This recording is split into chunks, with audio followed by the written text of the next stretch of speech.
5년쯤 전일 겁니다. 저는 네팔 여행을 하고 있었는데요. 히말라야 어느 산길을 걷고 있었습니다. 그러던 어느 날 홀로 길을 걷다가 히말라야 산중에서 저는 길을 잃고 말았죠. 정신을 차리고 지도를 보면서 걷기는 하는데 영 길을 잘못 들어온 것인지 길이 끊기고 또 끊기는 겁니다. 그런데 언제부터인지 피부병이 심하게 난 흉측한 모습의 개 한 마리가 계속해서 따라오고 있는 것이 아니겠습니까?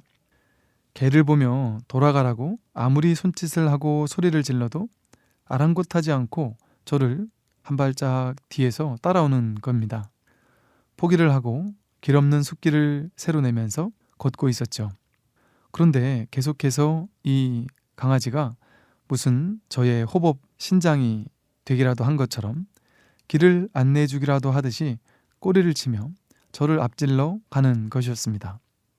저는 어차피 길도 모르던 차에 저도 모르게 그 흉측한 강아지의 뒤를 따라가고 있었죠. 그런데 얼마 안 가서 길이 나타나는 겁니다. 이 강아지가 저에게 길을 알려주었던 것이죠. 아차 싶어 뒤돌아보니까 그 강아지는 아무리 찾아도 더 이상 보이지 않는 겁니다.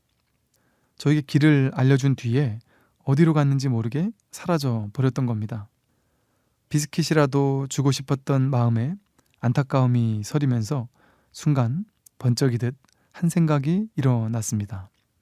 그 흉측하던 강아지가 단순한 강아지가 아니라 나를 이끌어주는 호법 신장이었고 일루왕 보살이 아니었을까 하고 말이죠.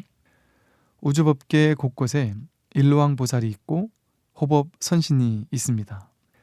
나를 돕는 보이지 않는 힘이 없다고 어찌 섣불리 말할 수가 있겠습니까? 그러고 보면 살면서 이런 뜻밖의 도움을 받게 되는 놀라운 순간들을 한두 번 정도 여러분도 다 겪어보셨을 겁니다. 우리는 누구나 삶의 곳곳에서 그런 생각지 못한 도움을 받곤 합니다. 가만히 생각해 보세요. 인생을 살면서 막막하고 답이 없을 것 같던 수많은 순간들을 우리는 지금까지 잘도 헤쳐오지 않았습니까?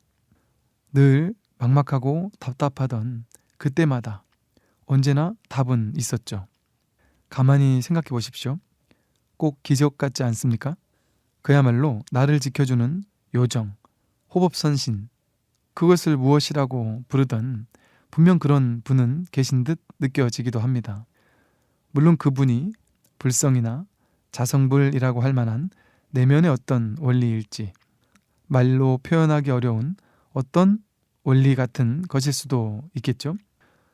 그것이 무엇이든 분명히 우리의 삶을 이끌어주고 돌봐주는 호법 신장은 있는 것처럼 느껴집니다.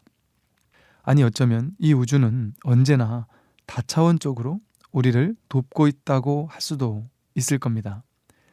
삶이라는 현장 그 자체의 근본 배경의 진리가 바로 사랑이고 자비이기 때문이죠. 그것은 그저 하나의 단순한 교리인 것이 아닙니다. 이 우주 법계가 언제나 우리를 지켜보며 돕고 있고 자비와 사랑으로 감싸고 있다는 가르침인 것이죠. 삶이 버겁고 힘겨워질 때면 언제나 이 우주 법계를 향해 가슴을 활짝 열어 보십시오. 풀리지 않는 문제가 생겼을 때라도 마음의 문을 활짝 열고 내면과 세상을 반짝이는 눈으로 지켜보는 것입니다. 분명히 나를 돕는 영감 어린 손길을 발견할 수 있을 것입니다. 그는 사람일 수도 있겠고요. 동물일 수도 있을 겁니다. 혹은 우연히 만난 책 한 권일 수도 있습니다. 그뿐 아니라 흘러가는 라디오 소리에서 놀라운 삶의 힌트를 얻게 될 수도 있겠고요. 우연히 켰던 TV에서 나에게 꼭 필요한 놀라운 가르침을 얻게 될 수도 있습니다. 혹은 바람과 하늘에 떠가는 구름 한 자락일 수도 있습니다. 물론 스승님일 수도 있겠죠. 또 어린 아이일 수도 있고 내가 바보 같다고 여겼던 혹은 심지어 미워했던 누군가가 될 수도 있습니다. 혹은 진짜 호법선신이나 불보살님의 나툼일 수도 있습니다. 무한한 가능성을 향해 마음을 활짝 열어두게 된다면 다차원적인 유형무형의, 유연무연의 일체 모든 우주 법계가 이 우주 전체가 나를 돕고 있다라는 사실에 감동받게 될지도 모릅니다.